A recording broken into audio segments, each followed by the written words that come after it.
शैक्षिक महत्व देख रहे थे ना? किसके शैक्षिक महत्व देख रहे थे? पुनर्बलन के, पुनर्बलन का सिद्धांत है क्या? नहीं, क्रिया प्रसूत अनुबंधन का सिद्धांत है। अच्छा, इसे क्रिया प्रसूत अनुक्रिया का सिद्धांत भी तो बोल सकते हैं ना भाई। क्रिया प्रसूत अनुक्रिया हो चाहे क्रिया प्रसूत अनुबंधन हो, बात तो एक ही है ना।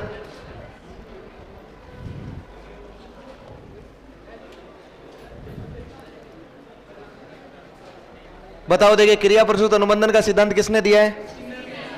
कहां का है? प्रयोग किस पर किया और किस पर? अंग्रेजी में क्या कहेंगे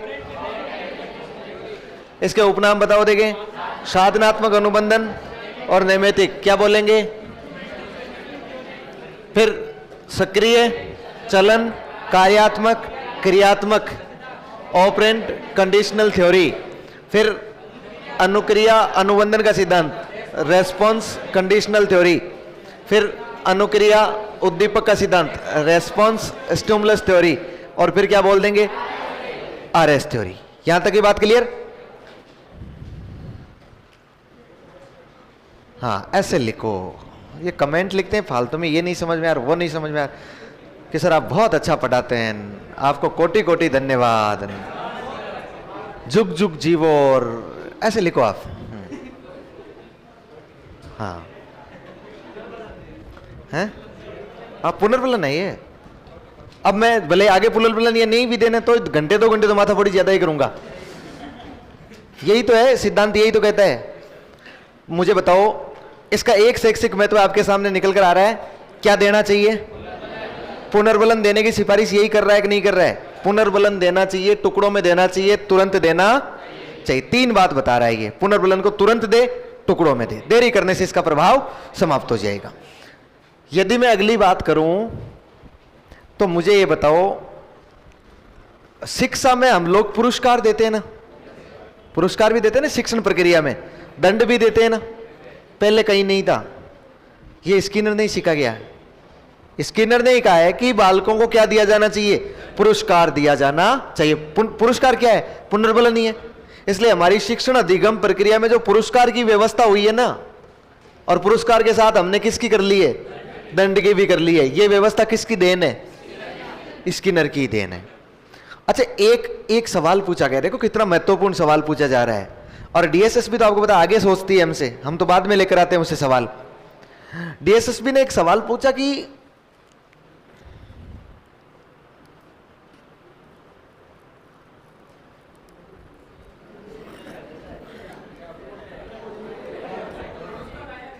हैं?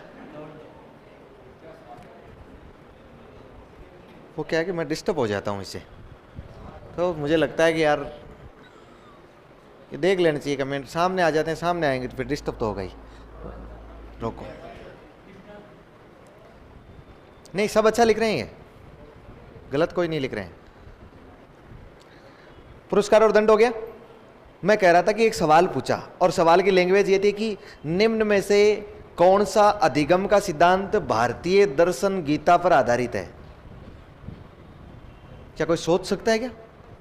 गीता को मनोविज्ञान से जोड़ रहा है और ऑप्शन दे दिए 4 पहले वाले सिद्धांत, नंबर 1, 2, 3, 4। जोड़ सकते हैं क्या आप इसे?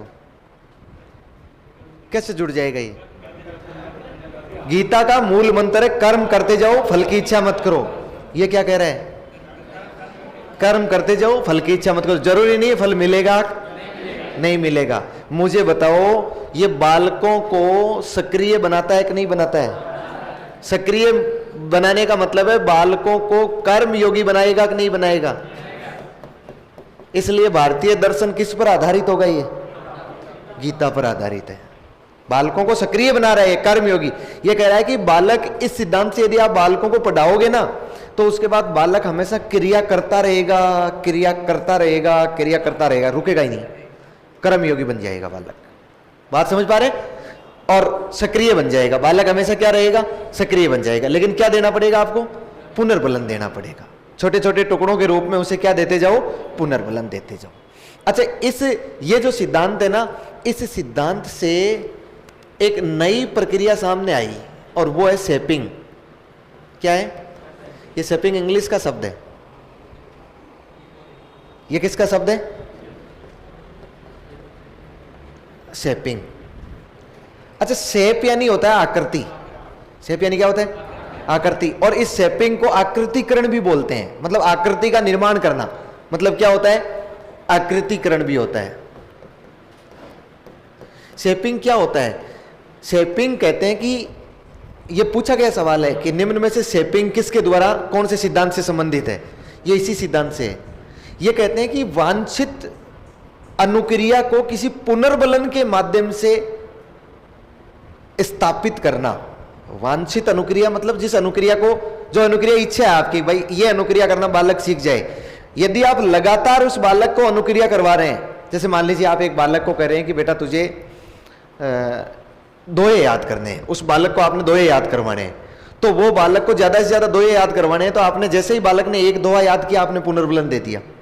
पुनर्बलन दिया तो बालक अगला दोहा याद करेगा कि नहीं करेगा? फिर दोहा याद किया, फिर आपने पुनर्बलन दे दिया, फिर दोहा याद किया आपने, फिर पुनर्बलन दे दिया। मुझे बताओ, धीरे धीरे धीरे धीरे वो उसकी आदत हो जाएगी कि नहीं हो जाएगी? दोहे याद करना उसकी क्या बन जाएगी? आदत। आदत बन जाएगी, मतलब एक प्रकार से उसके स्वभाव की आकृति हो जाएगी कि नहीं हो जाएगी? यदि इसको देखा जाए तो अमूर्त रूप से वो स्वभाव का शेपिंग हो जाएगा कि नहीं हो जाएगा? वो आकृति उसकी ऐसी हो जाएगी, वो क्रिया करता ही रहेगा, क्रिया करता ही रहेगा। किसी भी वांछित अनुक्रिया को करवाने के लिए आप यदि उसे पुनर्बलन का प्रयोग करते हो तो उस प्रक्रिया को क्या बोलते हैं? शेपिंग बोलते हैं। भाई बालक को आप कुछ भी करवाना चाह रहे हो, जैसे मान लीजिए एक बालक है और आप उस बालक को क्या सिखाना चाहते हो? बताओ, देखिए क्या सिखाओगे आप उस बालक को? बारकड़ी सिखाना चाहते हो? आपने उस बालक को बारकड़ी सिखानी है।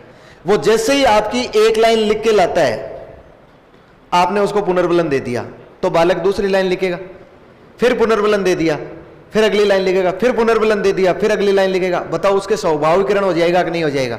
वो बारकड़ी याद करना उसके स्वभाव में आ जाएगी कि नहीं आ जाएगी? आदत बन जाएगी कि नहीं बन जाएगी? इस सिद्धांत द्वारा हम बालक के स्वभाव को कोई भी आकृति दे सकते हैं, बालक के नेचर को हम कोई भी आकृति दे सकते हैं। यदि आपको बालक को सुबह सुबह प्रणाम करना सिखाना है, जो भी मिले उसे बोले बेटा पहले प्रणाम करना है, जैसे ही वो प्रणाम करता है आप कहोगे कि बहुत अच्छा है, मेरा बेटा बहुत अच्छा है, वो उसके लिए क्या है? पुनर्बलन। जैसे ही प्रणाम करेगा आपने, फिर पुनर्बलन दिया, फिर प्रणाम करेगा, फिर पुनर्बलन दिया आपने, मुझे बताओ उसकी आदत में आ जाएगा कि नहीं आ जाएगा? शेपिंग हो जाएगी कि नहीं हो जाएगी? तो आप कोई भी वांछित अनुक्रिया मतलब जो अपनी इच्छा से उसे क्रिया करवाना चाह रहे हैं, यदि उसको पुनर्बलन के माध्यम से स्थापित कर रहे हैं ना, किसके माध्यम से? पुनर्बलन के माध्यम से, तो इस प्रक्रिया को क्या बोलेंगे? शेपिंग बोलेंगे। ध्यान रह जाएगा? लिखो, 2-3 लाइन लिखो। पहले लिखो शैक्षिक महत्व है। अच्छा, वो आपकी जानकारी के लिए बता दूं, मैं वो नहीं लिखवा रहा हूं ना, आपको कहीं कंफ्यूज हो तो। बिल्ली उछलीन कूदीन वापस नीचे गिरीन, कुत्ता लार टपकायान, कबूतर ने चोंच दबाईन, ये नहीं लिखवा रहा हूं। ये तो अपने डीएलएड को पास करने के लिए काम आ गई, बस। इससे आगे इसमें काम की बातें ही लिख रहे हैं। नहीं, कल को कोई ना कोई शिकायत आ सकती, कई बार आई है मेरे पास ये शिकायत आई है। बोले सर उन सर ने हमें पढ़ाया था तो उन सर ने बिल्ली के बारे में लिखाया था। भाई मैं नहीं लिखवा रहा हूँ, क्योंकि बिल्ली वाला सवाल नहीं पूछते कि बिल्ली कितनी बार उछली, कितनी हाइट तक उछली, ये भी नहीं पूछते हैं। बिल्ली कौन सी किस्म की थी?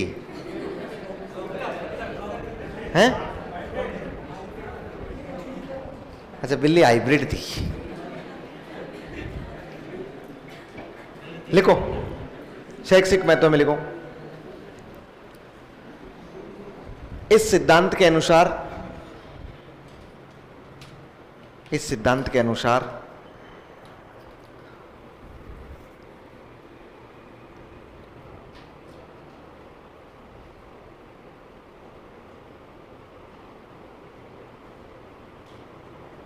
पुनर्बलन छोटे छोटे टुकड़ों में दिया जाना चाहिए।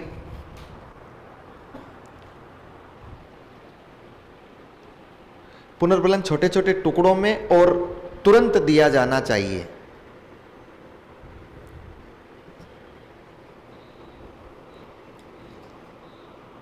छोटे छोटे टुकड़ों में और तुरंत दिया जाना चाहिए।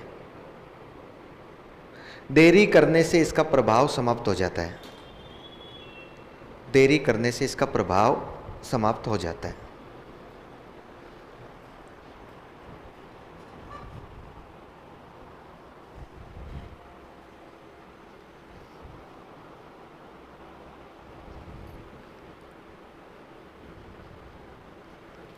नेक्स्ट लाइन में लिखो,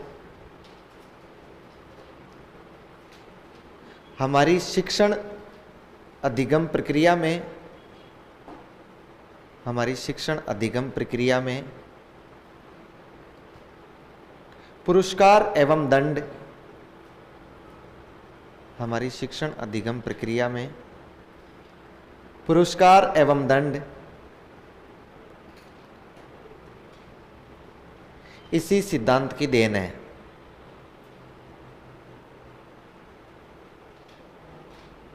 इसी सिद्धांत की देन है।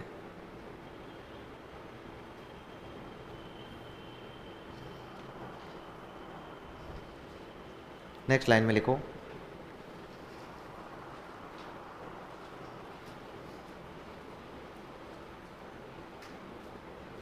लिखो यह बालकों को सक्रिय बनाता है,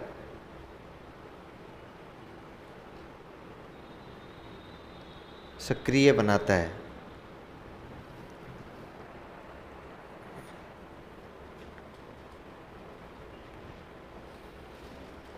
नेक्स्ट लिखो, यह बालकों को कर्मयोगी बनाता है,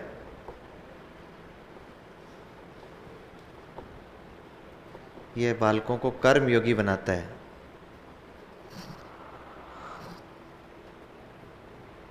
अतः भारतीय दर्शन गीता पर आधारित है,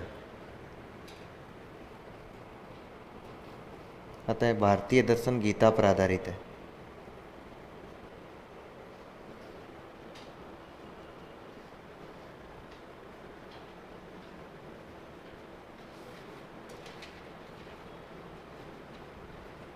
हो गया?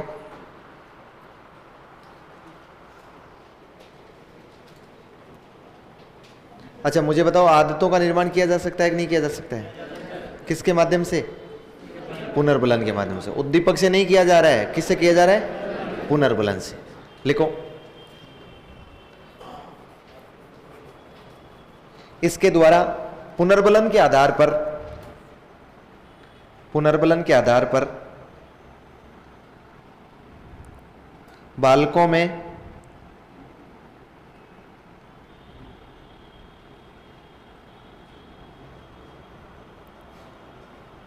इसके द्वारा पुनर्बलन के आधार पर बालकों में आदतों का निर्माण किया जा सकता है, आदतों का निर्माण किया जा सकता है।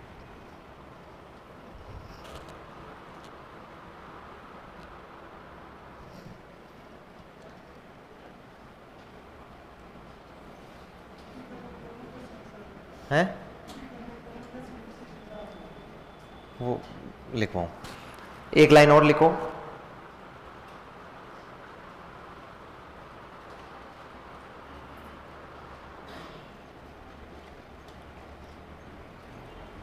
इसको कैसे लिखेंगे हम? फिर एक काम करो ना, ऐसे डायरेक्ट छोटी सी हेडिंग ही लगा लो, शेपिंग ऑब्लिक आकृतिकरण। तो इस सिद्धांत में पढ़ रहे हैं तो इसका ही होगा फिर ये, शेपिंग ऑब्लिक आकृतिकरण।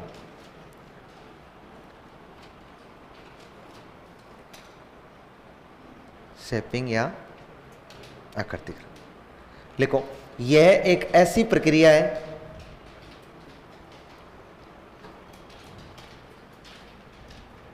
यह एक ऐसी प्रक्रिया है जिसके द्वारा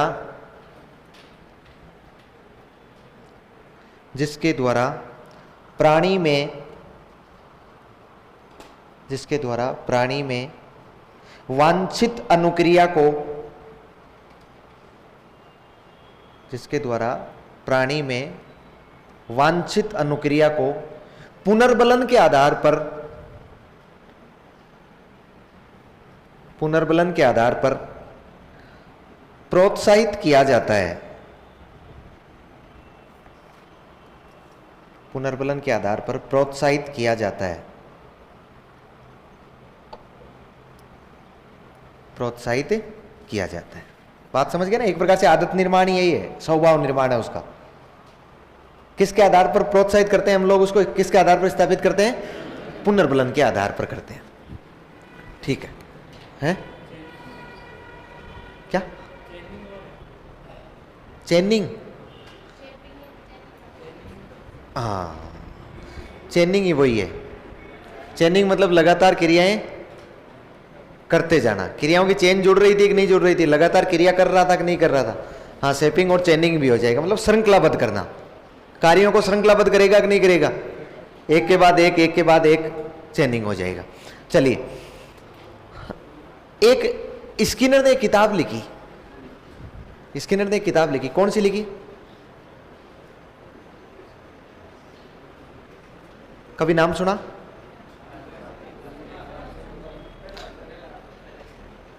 पहला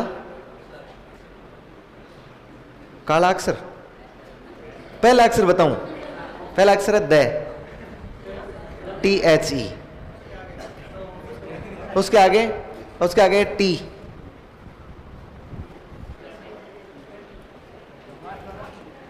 क्यों बक ले रहे हो रे? द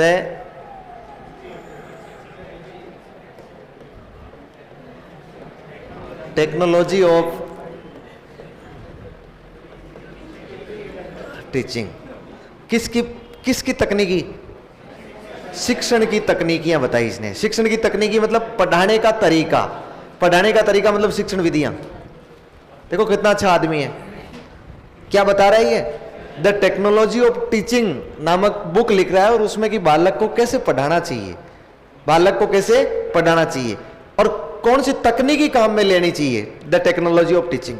अच्छा, इस बुक में इसने 2 शब्द काम में लिए। इस बुक में इसने 2 शब्द काम में लिए, 2 शब्दों की चर्चा की। एक तो अभिक्रमित अनुदेशन और एक माइक्रो टीचिंग। 2 शब्द काम में लिए थे। लिखो, अलग से लाइन बदल के लिख लो ना। स्किनर ने अपनी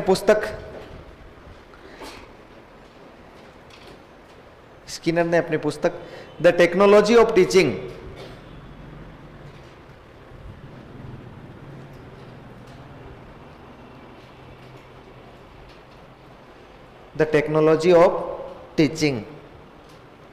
में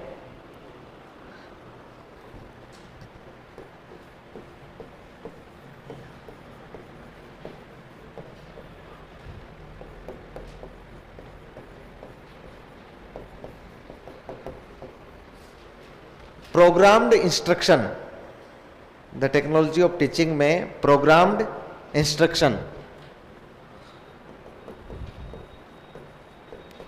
कोष्टक में क्या लिखोगे? अभिक्रमित अनुदेशन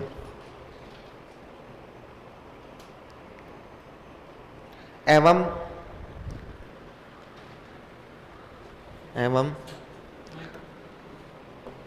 माइक्रो टीचिंग।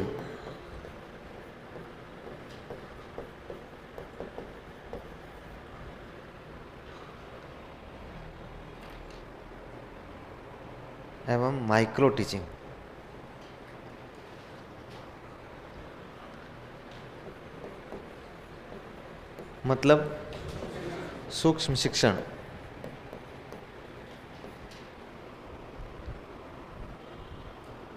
की व्याख्या की।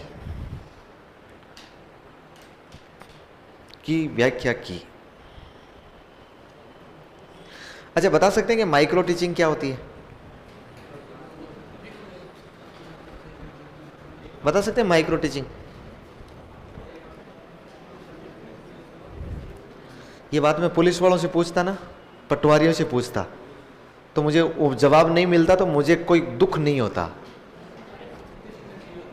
मैं शिक्षकों से पूछ रहा हूं ये।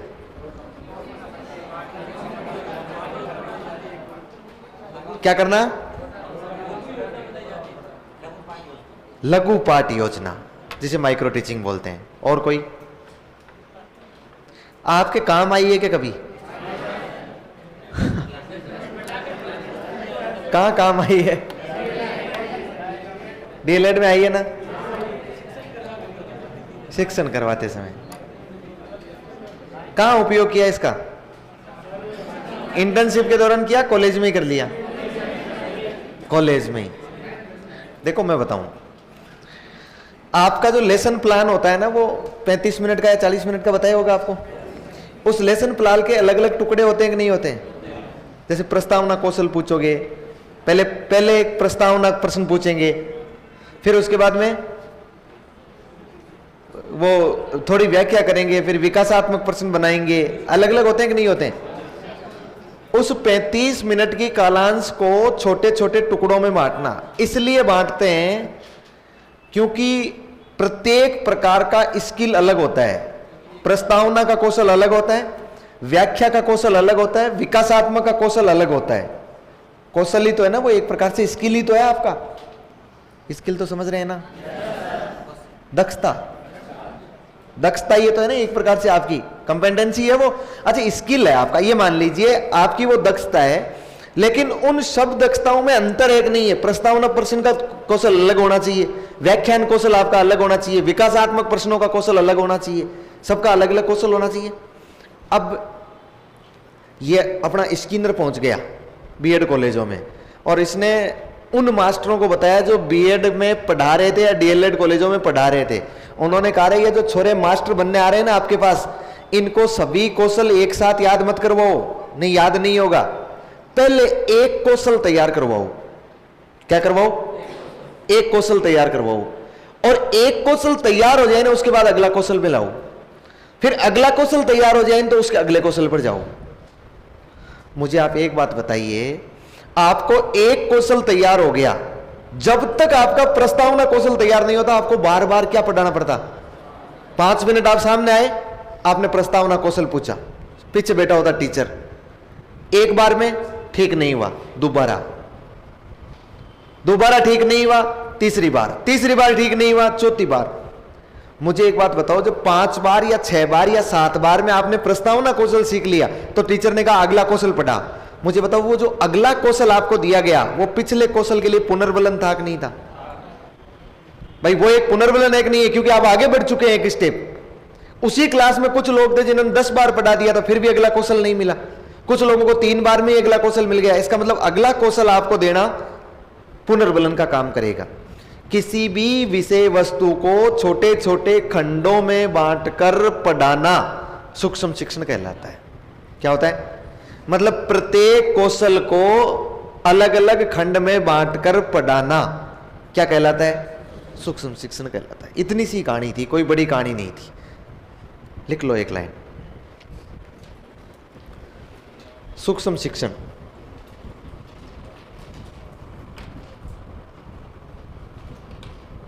लिखो।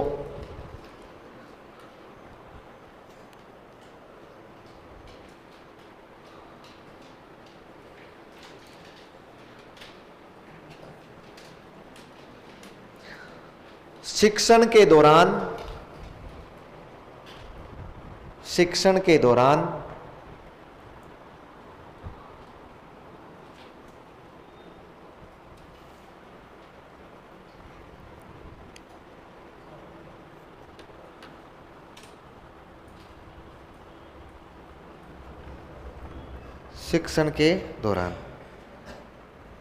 आपको दिखाई दे रहा है क्या? मैंने मार्कर यहां रखा है, गुड़ता गुड़ता यहां आ गया है, फिर यहां रखा, फिर यहां आ गया है।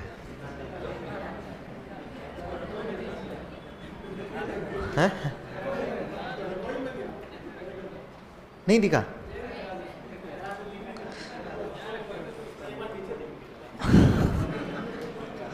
नहीं, इतना भी गला नहीं हुए।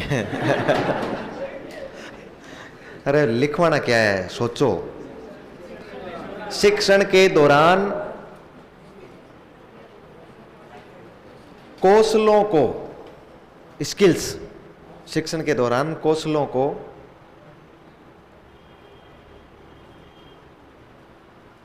खंडों में बांटकर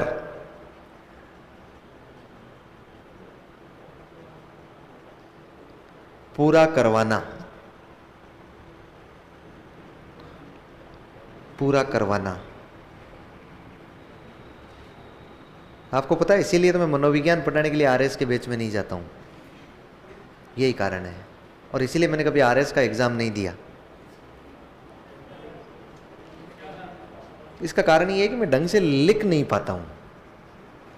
मुझे क्या कि आता तो है, कईयों को कहते हैं ना, कई लोग बोलते हैं ना कि यार मुझे क्या कि बोलना नहीं आता, लिखना आता है। मुझे बोलना आता है, लिखना नहीं आता है। अब मैं इस चीज को, भाषा को सही ढंग की भाषा में नहीं लिखा सकता हूँ, स्टैंडर्ड की भाषा में नहीं लिखा है हमने। सूक्ष्म शिक्षण वास्तव में इसको थोड़ी कहते हैं, ये स्टैंडर्ड भाषा नहीं है, ये तो अपनी घिसी पिटी भाषा है जिसमें कि आप समझ गए, है कि नहीं है। अब इसलिए यदि यूपीएससी का आरपीएससी का पेपर दोगे तो उसमें क्या करना पड़ेगा, आपको दमदार भाषा लिखनी पड़ेगी। हम कहाँ लाएंगे भाषा भाई, पूरा करवाना, ये लो क्या क्या भाषा हुई है। हम तो समझ गए कि भाई पूरा करवाना है, लेकिन स्टैंडर्ड भाषा नहीं है। हाँ, ये अपनी काम चलो, हाँ एग्जाम तक ले जाएंगे हम इसको, ये तय है। हाँ, क्योंकि वहां लिखा आएगा, इसलिए तो ऑब्जेक्टिव क्वेश्चन तक सीमित है। अब सूक्ष्म शिक्षण में क्या लिखवाना था, उसमें बहुत सारी बातें आती है ना, विषय वस्तु को, निश्चित प्रारूप को, निश्चित कौशल को, प्रत्येक कौशल के बाद एक एक कौशल के बाद एक एक कौशल को सीखना, ऐसी है। लेकिन उसका मतलब यही है, उसका सार यही है। अगला लिखो, अभिकर्मित अनुदेशन है। आपको आ रहा था लेकिन आप बोल नहीं पा रहे थे, तो लिख लेते।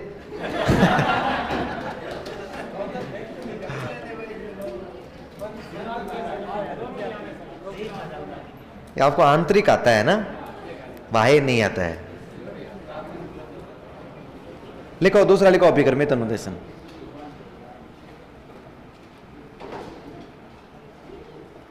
अभिकर्मित अनुदेशन लिख लिया, इसमें लिखो अभिकर्मित अनुदेशन। दूसरा शब्द था ना, उसकी भी एक परिभाषा लिखेंगे। क्या होता है प्रोग्राम इंस्ट्रक्शन? क्या करना, समस्या को छोटे टुकड़ों में बांट लो। तत्कालिक प्रतिपुष्टि, तत्कालिक प्रतिपुष्टि का मतलब इमीडिएट फीडबैक।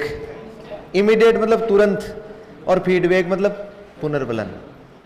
तुरंत क्या दे देना, पुनर्बलन दे देना। किसको, बालकों। वास्तव में ये प्रोग्राम इंस्ट्रक्शन जो है ना, अभिकर्मित अनुदेशन है, ये शिक्षण के दौरान, एजुकेशन में, टीचिंग में या लर्निंग में मशीनों का उपयोग करने को दर्शाता है। यह कहता है मशीनी तरीके से सिखाओ, यांत्रिकीकरण करो। शिक्षा में किसका उपयोग करो, मशीनों का उपयोग करो। देखो, हमारी एजुकेशन में, शिक्षण अधिगम प्रक्रिया में जो कंप्यूटर और अन्य मशीनों का उपयोग करते हैं ना हम लोग, प्रोजेक्टर वगैरह, वो इसी सिद्धांत की देन है, इसी स्किनर की देन है। इसने टीचिंग में टेक्नोलॉजी को बढ़ाया, और टेक्नोलॉजी यंत्रों के माध्यम से, साधनों के माध्यम से। अच्छा, होता क्या है अभिकर्मित अनुदेशन? इसमें क्या होता है कि सेम वही माइक्रो टीचिंग वाली बात है। माइक्रो टीचिंग टीचर पर लागू होती है, और यदि माइक्रो टीचिंग जैसी ही प्रक्रिया बालक पर लागू कर दें, माइक्रो टीचिंग जैसी प्रक्रिया बालक पर लागू कर दें, तो वो क्या बन जाता है, प्रोग्राम इंस्ट्रक्शन बन जाता है, अभिकर्मित अनुदेशन बन जाएगा। बालक को आपको 10 सवाल याद करवाने हैं। बालक ने एक सवाल याद किया, आपने सुना, बालक ने यदि सही बता दिया तो आप अगला सवाल उसे दे दोगे, बोले बेटा आप दूसरा याद कर। यदि बालक ने वो सवाल याद नहीं किया तो उस बालक को कहोगे दोबारा याद कर, वो दोबारा याद करेगा। उसका सवाल जब वो सही हो जाएगा ना, तब आप उसे कौन सा सवाल दोगे, दूसरा सवाल दोगे। उसे दूसरा सवाल दोगे। मुझे बताओ, वो दूसरा सवाल मिलना उसके लिए पुनर्बलन एक नहीं है, वो तात्कालिक प्रतिपुष्टि एक नहीं है, उसके लिए फीडबैक एक नहीं है। और पुनर्बलन दिया तो वो मोटिवेट होगा कि नहीं होगा, और मोटिवेट हो गया वो आगे क्रिया करेगा कि नहीं करेगा। दूसरा याद कर लेगा तो तीसरा मिल जाएगा, तीसरा याद कर लेगा तो चौथा मिल जाएगा। ये कहते हैं कि ये थोड़ी सी शिक्षक के बस की बात नहीं है, इसके लिए इसमें मशीनों का उपयोग करो। कंप्यूटर लगा लो या स्लाइड लगा लो, उसमें यहां पर एक स्लाइड में कुछ लिख दो, बालकों को याद कर लें, और बालक याद करके सुना देगा तो अगली दूसरी स्लाइड आ जाएगी उसके सामने। वो दूसरी स्लाइड मिलना उसके लिए क्या है, पुनर्बलन है। उसके लिए क्या है, पुनर्बलन। अच्छा, कभी आपने टाइपिंग देखी है क्या? कभी किसी ने टाइपिंग सीखी हो तो टाइपिंग के बारे में बताऊं, अलग अलग सॉफ्टवेयर बने आते हैं, टाइपिंग सिखाने वाले सॉफ्टवेयर आते हैं। तो आपको क्या किया जाता है कि जैसे पहले कुछ 10-15 वर्ड लिखे जाते हैं, छोटे छोटे छोटे छोटे अक्षर लिखे जाते हैं, आप बैठकर टाइपिंग कर रहे हैं, आपको स्क्रीन पर केवल 10-15 वर्ड दिख रहे हैं, नीचे आप टाइपिंग कर रहे हैं। यदि आपकी एक्यूरेसी मतलब शुद्धता है और लिमिट की स्पीड है जितनी वो सॉफ्टवेयर मांगता है, जैसे ही आपका वो सही होगा, सही होते ही आपको तुरंत दूसरा स्टेप प्राप्त हो जाएगा। स्टेप नंबर 2 बताओ, स्टेप नंबर 2 प्राप्त होते ही आपको मोटिवेशन मिलेगा कि नहीं मिलेगा कि यार हमने एक स्टेप पूरा कर लिया है। वो दूसरा स्टेप प्राप्त होना ही क्या है? पुनर्बलन एक नहीं है। ये कौन बता रहा है? स्किनर। फिर दूसरा स्टेप पूरा किया, तीसरा स्टेप, फिर भी नहीं समझे, और समझो। कभी नोकिया का मोबाइल देखा है क्या? एक जमाने में नोकिया 1100, नोकिया 1600, अच्छा उसमें एक सांप वाला गेम आता था ना, सांप वाला गेम आप खेलने लगते थे, सांप धीरे धीरे बड़ा होता जाता था, धीरे धीरे उसकी स्पीड बढ़ती जाती थी, वो बड़ा होता जाता था, फिर भी आप कोशिश करते थे कि वो आपस में भिड़े नहीं, पूंछ और मुंह कहीं, और थोड़ी देर आप खेलते थे, यदि वो नहीं भिड़ता था तो तुरंत कहते थे स्टेप 1 कंप्लीट, स्टेप 2। बताओ वो दूसरी स्टेप आती तो आपको लगता है यार वो पुनर्बलन है, वो क्या है? फिर दूसरी स्टेप चलती, वो दूसरी स्टेप यदि फिर लंबी होती और यदि आपने दूसरी स्टेप भी पूरी कर ली तो कौन सी मिलती? तीसरी स्टेप। ये कह रहा है कि बालकों को ले जाके उनके सर पे पूरी किताब मत दाबो, पूरी किताब मत दबाओ, उनको ये मत बताओ कि देखो रहा इतना सिलेबस है, 10 सब्जेक्ट है, 15 सब्जेक्ट है, कब होगा, और उनको खुद भी मत रोवो, उनको भी मत रुलाओ। उन बालकों को कि बेटा एक टास्क दो कि आज तुझे ये 10 सवाल याद करने, प्रत्येक सवाल में तुझे क्या मिलता रहेगा? पुनर्बलन मिलता रहेगा। छोटे छोटे टुकड़ों में बांट कर करवाना है ना, स्किनर तो यही समझा रहा है। स्किनर तो एक ही बात पे बल देता है, पुनर्बलन दो, तुरंत दो, छोटे छोटे टुकड़ों में दो। अब इसके आधार पर आप सिखाते रहो। अभिकर्मित अनुदेशन का मतलब प्रोग्राम्ड इंस्ट्रक्शन, एक निर्देशों का समूह होता है, ये एक निर्देशों का प्रोग्राम बना होता है जिसमें निर्देश होते हैं कि इतने इतने याद कर लिए तो दूसरा स्टेप मिल जाएगा। तो बालकों को 10-10 सवाल या 20-20 सवाल के एक पैराग्राफ के आपने ग्रुप बना लेने, एक दिया हल कर दिया दूसरा। जैसे ये भी हो सकता है, जैसे आपने कक्षा में 5-4 समूह बना लिए, 4-4 5-5 बालकों के, ठीक है, फिर उनको समस्या देते हो आप। समस्या क्या है? समस्या मतलब वो तो है नहीं कि भाई यूक्रेन अब नहीं मान रहा है तो फिर उसको सरेंडर करना पड़ेगा, आप क्या करो, सोचो, देखें इकोनॉमी गिर गई है, अमेरिका में भी मंदी आ गई है, वो समस्याएं तो है नहीं। उनके लिए समस्याएं कौन सी है? पाठ को याद करना है। तो वो टीचर क्या करता है कि वो टीचर 5 समूह बांट दिए, एक समूह को उस पाठ के जो 5 पैराग्राफ थे ना, उनको एक एक पैराग्राफ दे दिया, बोले इसको याद करो, देखे इसको समाधान करो। या 5 सवाल थे गणित के तो एक सवाल दे दिया, बोले गणित इसका समाधान करो। वो 500 बालक मिलकर, 4-5 बालक मिलकर उसका समाधान कर रहे हैं, और जो ग्रुप समाधान कर लेता है उसको वो दूसरा क्वेश्चन देता है। तो जैसे ही एक ग्रुप समाधान कर लिया, उसको दूसरा क्वेश्चन मिल गया, बताओ वो ग्रुप पूरा का पूरा मोटिवेट होगा कि नहीं होगा, और जल्दी जल्दी काम करेगा। वो जो दूसरा सवाल मिलना उनके लिए क्या है? पुनर्बलन है। बात समझ पा रहे हैं ना? ऐसे धीरे धीरे धीरे धीरे बालकों को पढ़ाना चाहिए, उसी घसे पिटे में नहीं पढ़ाना चाहिए। पहले ही जाते किताब खोली, किताब खोल के कहा देखो ये किताब में कुल 800 पेज है, 800 पेज पढ़ने हैं आपको, पढ़ो तो शुरू करो। मुझे बताओ बालक रोएंगे ही ना, और तो उनके पास कोई इलाज नहीं है। भाई आप उनको ये बताओगे ना कि आज हमें बालकों केवल 1 पेज तैयार करना है, उसके बाद छुट्टी है आपकी। अब बालक थोड़े से उत्साहित भी होंगे, फिर कहोगे कि चलो इसको भी मैं आपको एक आसान बना देता हूं, इसको भी मैं आपको 5 भागों में बांट देता हूं, आप ये पहला भाग याद करो, और उसके बाद छुट्टी है। वो खेलने चले जाएंगे बालक जिन्होंने पहला भाग याद कर लिया होगा, जिन जल्दी याद कर लिया होगा, इसलिए बच्चे तुरंत प्रभाव से याद करेंगे। जैसे ही पहला सही सुनाया दूसरा दे दो, दूसरा सही सुनाया तीसरा दे दो। इस तरह से 4, 5, 6 भागों में जो आपने बांट रखा है ना विषय वस्तु को, उस विषय वस्तु को पूरा करवाओ। ये कौन समझा रहा है हमें? स्किनर समझा रहा है। एक तो ये कह रहा है कि लालच नहीं देना है बालक को। क्या नहीं देना है? लालच। आप सोच के देखो, बालक को यह नहीं कहना है कि बेटा मैं तुझे पुनर्बलन देऊंगा। यदि यह कह दिया ना कि पुनर्बलन देऊंगा तो वो तो उद्दीपक हो गया। भाई क्रिया से पहले ही आपने दे दिया तो वो तो क्या बन गया? उद्दीपक। उसको यह नहीं कहना है कि तू ये सवाल कर लेगा तुझे मैं चॉकलेट दे दूंगा एक। इसका मतलब तो वो क्रिया कर रहा है ना बालक, वो किसके लिए कर रहा है? उद्दीपक के लिए कर रहा है। वो पुनर्बलन से प्रेरित होकर नहीं कर रहा है, वो फिर सक्रिय नहीं बनेगा, वो फिर कर्मयोगी नहीं बनेगा, वो फिर लालची बन जाएगा, वो तो थॉर्नडाइक और पावलोव के अनुसार हो जाएगा। बालक को बताना नहीं है कि पुनर्बलन देना है, लेकिन बालक जो कार्य कर रहा है ना उसका फीडबैक जरूर देना चाहिए उसे। यदि सही कर रहा है तो सही और गलत कर रहा है तो गलत, उसको फीडबैक देना चाहिए और फीडबैक तुरंत देना चाहिए। ये नहीं कहना चाहिए कि बेटा तू अभी 5वीं क्लास में है, तू अभी छोटा है, आज जो तूने गलती की है ना देखना मैं 12वीं क्लास में देखूंगा तुझे, जब तू 12वीं में आएगा ना तो मैं इस गलती का जरूर बदला लेऊंगा। क्या उसका कोई फर्क पड़ेगा क्या? तुरंत देना और छोटे छोटे टुकड़ों में देना। बस एक बात याद रख लेना, अब मेरे से ज्यादा बकवास मत करवाओ, लिख लो।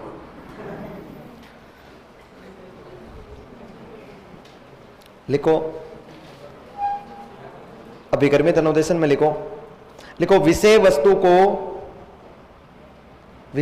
को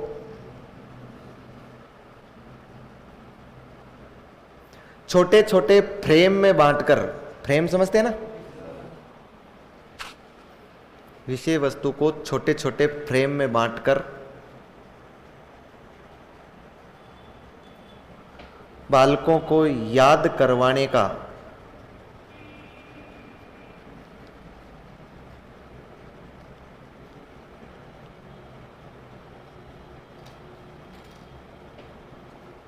यांत्रिक तरीका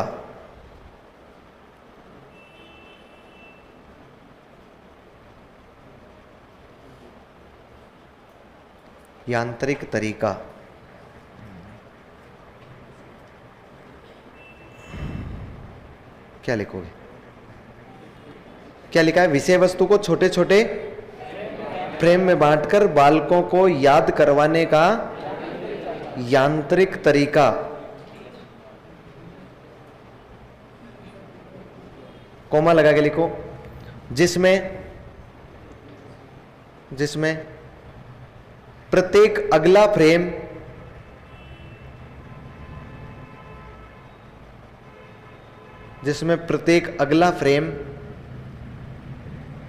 पहले वाले फ्रेम के लिए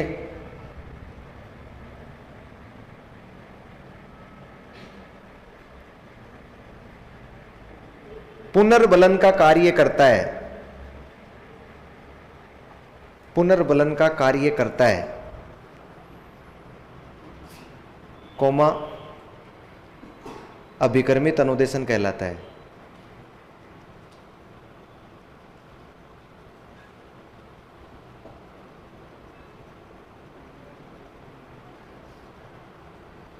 हो गया ना? कोमा क्या कहलाएगा? अभिकर्मित अनुदेशन कहलाता है। इसके लिए इसी में लिख लो कंटिन्यू। इसके लिए स्किनर द्वारा शिक्षण मशीनों का उपयोग करने पर बल दिया गया है। स्किनर द्वारा शिक्षण मशीनों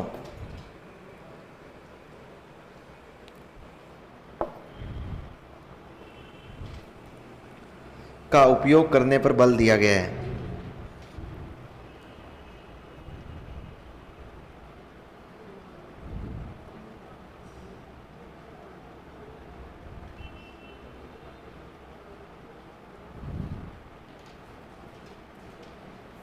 बल दिया गया, दे दिया क्या बल? बस तो इतना ही देना है। अगला सिद्धांत लिखो, नंबर 4। शिक्षण मशीनें कंप्यूटर, प्रोजेक्टर, ये पैनल, यही होते हैं शिक्षण मशीनें। मतलब पढ़ाने में जो भी मशीन काम आ रही है वो यही होती है।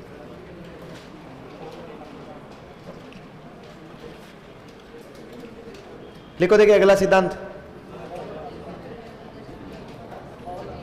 अपने आप ही लिख लो। क्या?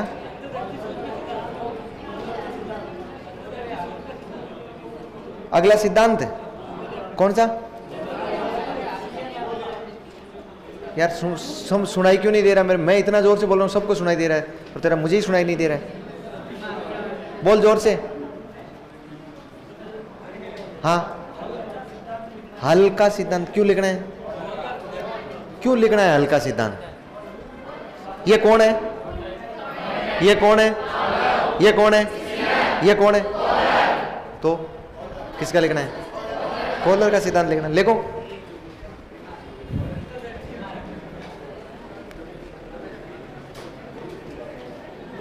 सूझ एवं अंतर्दृष्टि का सिद्धांत किसने दे दिया? Very good, Kohler. कहां का रहने वाला है? अमेरिका। प्रयोग किस पर किया?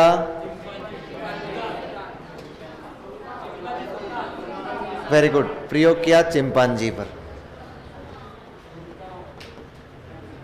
और चिंपांजी का नाम था।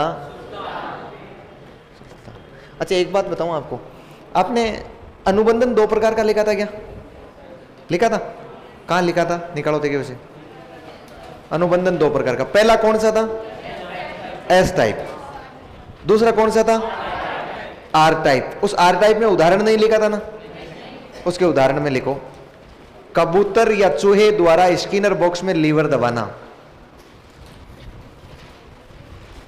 कबूतर या चूहे द्वारा स्किनर बॉक्स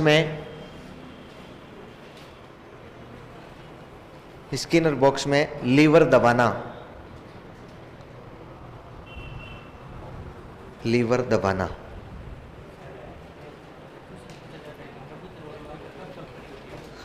क्या करना है रे? एक पर 1938 में किया, एक पर 40 में किया।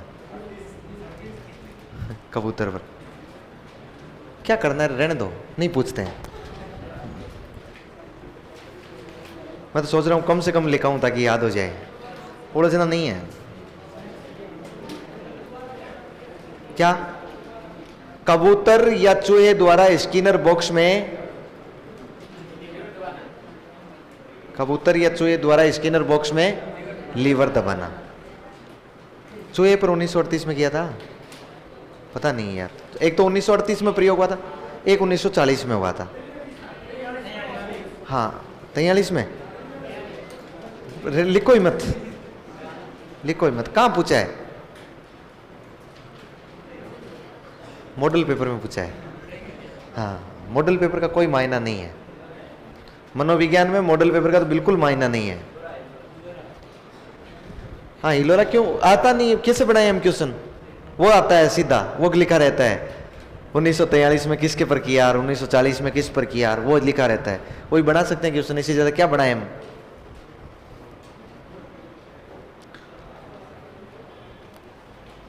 अच्छा, ये उस समय आप पढ़ते पढ़ते यहां तक आ गए थे क्या? जब आप साइकोलॉजी पढ़ना शुरू किया था ना, आपने 1 सप्ताह तक पढ़ी थी ना?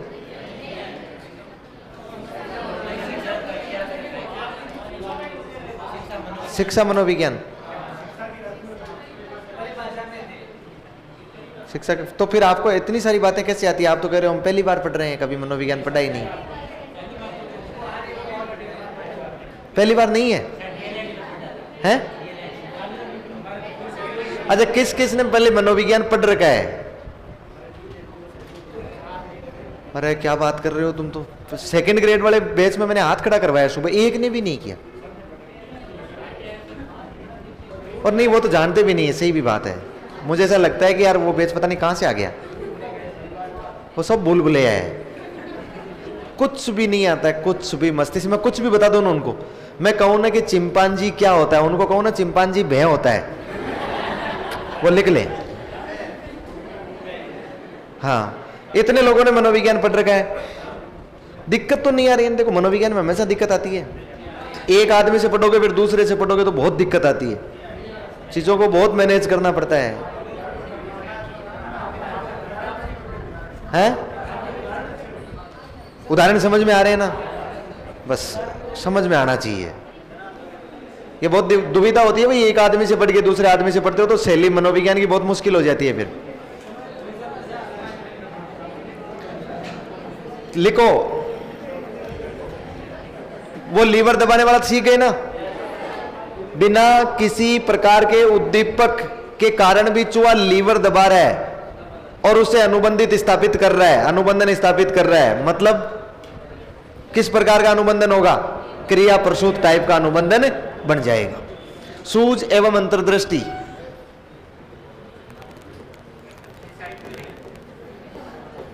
इनसाइड थ्योरी,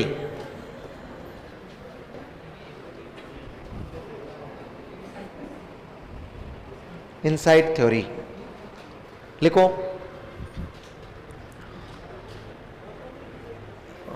चिंपांजी सुल्तान हो गया, कोहलर हो गया। पहले 2-3 अलग बातें लिखो।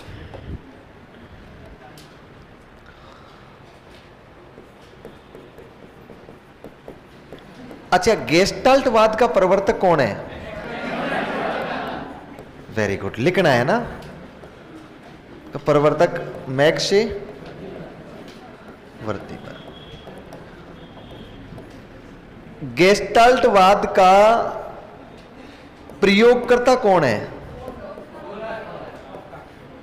प्रयोगकर्ता अभी लिख रहे हैं हम लोग, जिसका सिद्धांत पढ़ रहे हैं, कोहलर।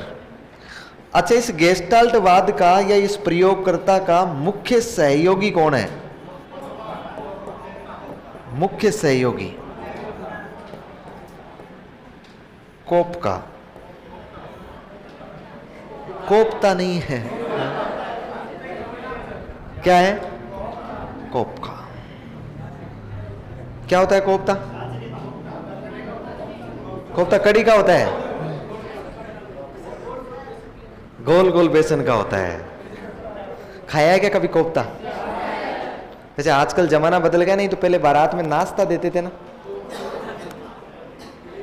पहले बारात जाती थी तो आपको पता है किसी जमाने में नाश्ता दिया करते थे, पहले खाना तो बाद में देते थे,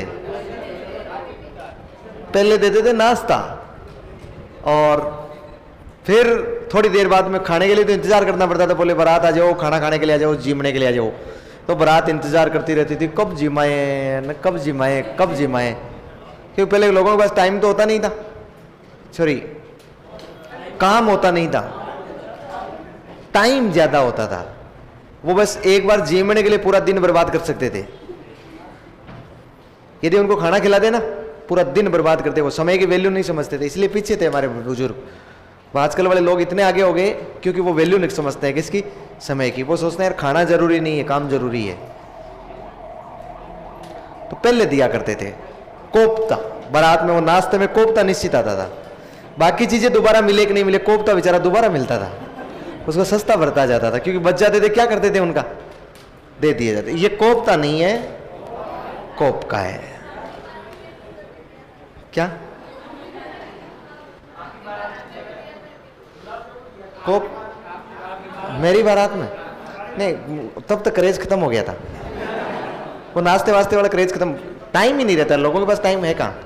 दूल्हा बाद में पहुंचता है, बारात पहले ही पहुंच के खाना वाना खा के रवाना।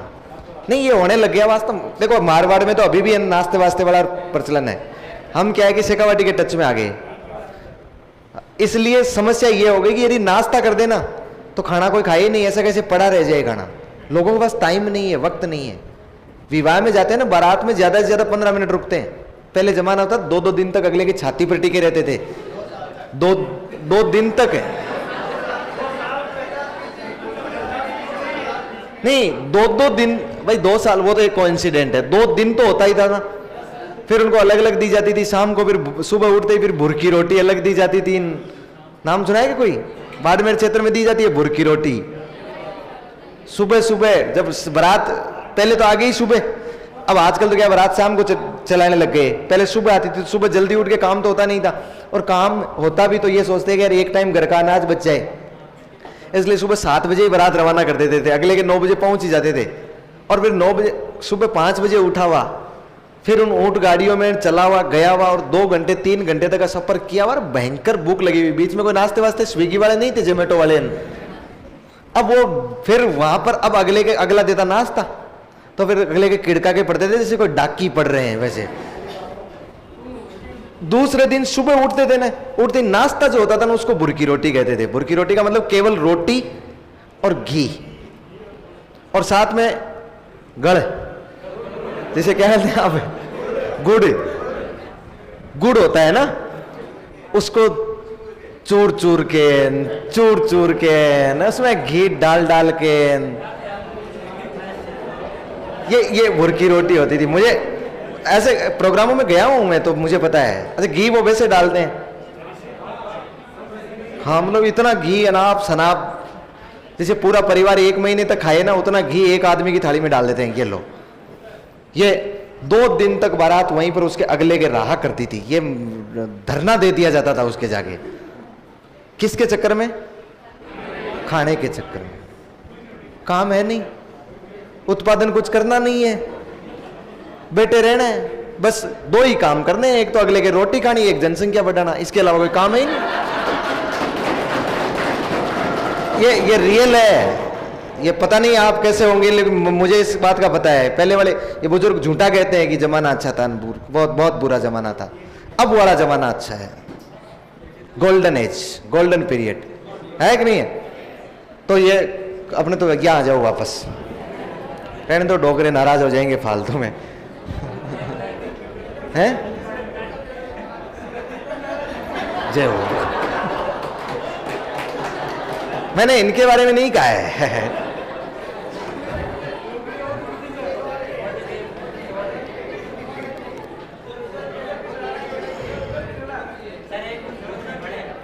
हैं? अन्य गेस्टाल्टवादी लिखो। इनका तो ये नाराज नहीं होगी कि इनको बारात में ही नहीं ले जाया जाता था। ये तो आजकल वाली महिलाएं जाने लगी है बारात में।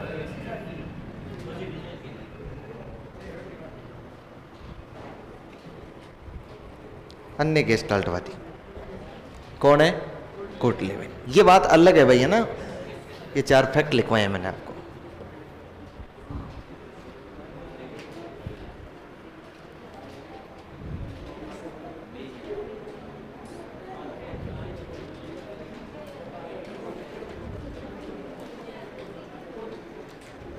हो गया क्या?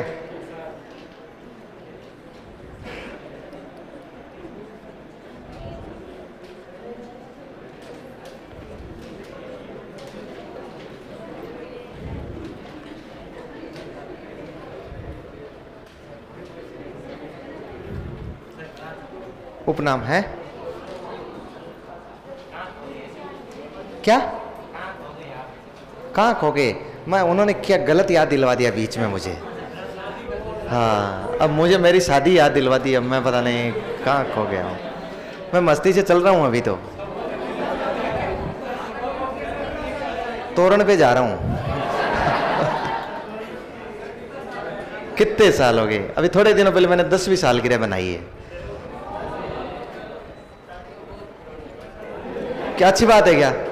ये तो इंडिया में हूं मैं, अमेरिका में होता ना तो 10वीं शादी की सालगिरह मना रहा होता। कौन सी? वहां थोड़ा सा अलग जमाना है ना। क्या?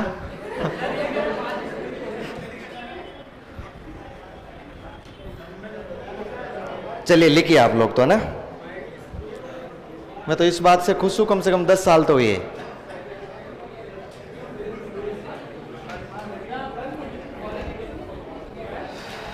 वो कवि सुरेंद्र को सुना है ना आपने?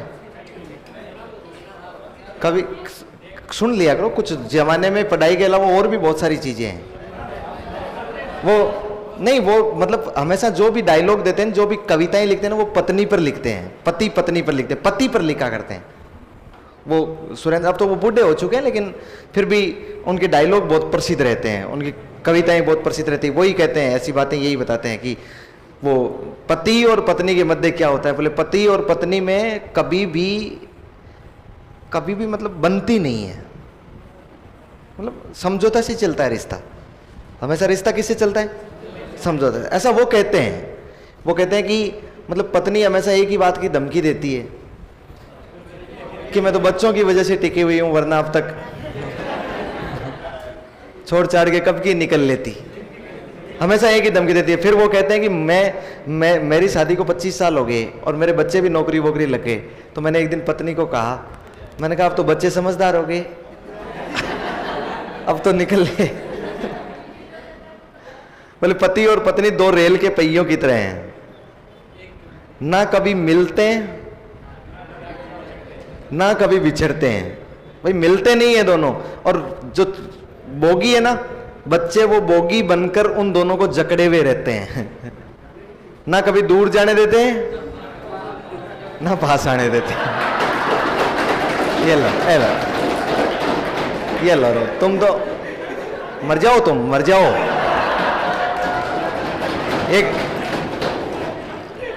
एक मारवाड़ी में कहावत हुआ आपने, मैं कहनी तो नहीं जाए, जब डोम राबड़ी भी राजी रहे है। लिखो, अरे लिख लो रे, तुम क्या लिख रहे हैं? सूझ एवं अंतर्दृष्टि। अब अगले 1 घंटे तक 3 सिद्धांत पढ़ेंगे शांतिपूर्वक, है ना। उपनाम, किसके उपनाम? इसको केवल सूझ का सिद्धांत भी कहते हैं भैया ना। कभी आपको सूझ मिल जाए तो भी ध्यान रखना, इसको सूझबूझ का सिद्धांत भी कहते हैं। अब और क्या, कैसे उपनाम बनाऊं आपके, ऐसे ही बनाने पड़ेंगे। सूझबूझ, और इसको केवल अंतर्दृष्टि का सिद्धांत भी कहते हैं। अंतर्दृष्टि का सिद्धांत भी कहते हैं इसको। समग्रता का सिद्धांत भी कहते हैं इसको। संपूर्णता का सिद्धांत भी कहते हैं।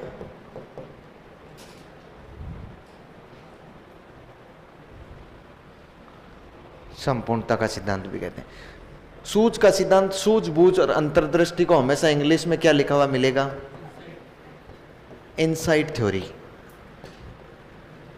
और समग्रता, संपूर्णता या पूर्णाकार, इसे पूर्णाकार का भी कहते हैं, पूरे आकार, पूर्णाकार का सिद्धांत, ये लिखा हुआ हमेशा मिलेगा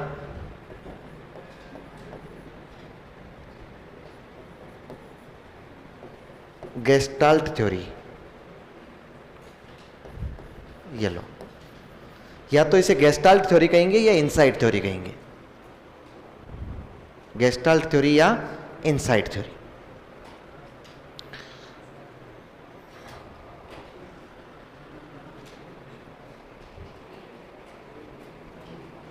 गेस्टाल्ट थ्योरी या इनसाइट थ्योरी, दो ही नाम है इसके।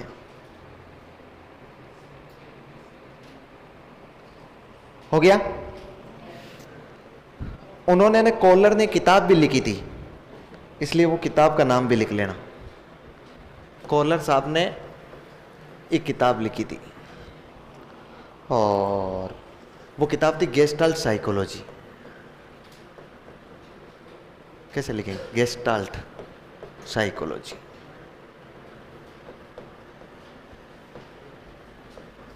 गेस्टाल्ट साइकोलॉजी,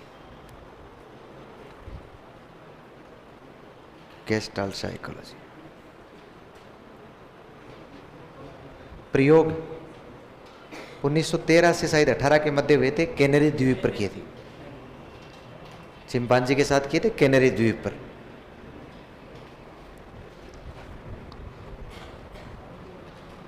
यहां तक क्लियर? प्रयोग को समझो। अच्छा, प्रयोग इसके 2 हुए थे ना, इसने 2 प्रयोग किए थे चिंपांजी पर। एक प्रयोग तो किया था इसने बॉक्स का, और एक किया था छड़ी का। बॉक्स का प्रयोग भी किया और छड़ी का प्रयोग भी किया। बॉक्स का प्रयोग भी किया था और छड़ी का, 2 प्रयोग हुए थे इसके। इसने ना न केवल बंदर पर प्रयोग किए हैं, इसने कुत्ते पर भी किए, इसने बिल्ली पर भी किए, लेकिन इसके सबसे प्रसिद्ध जो प्रयोग हुए हैं ना, वो किसके हुए हैं?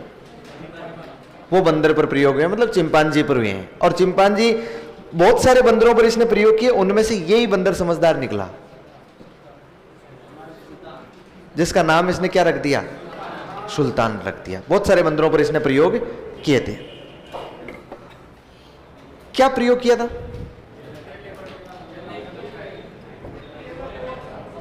देखो, इसने क्या किया कि एक कमरे में एक कमरे में यहां पर केले लटका दिए और इसके अंदर बॉक्स रख दिए। क्या रख दिए?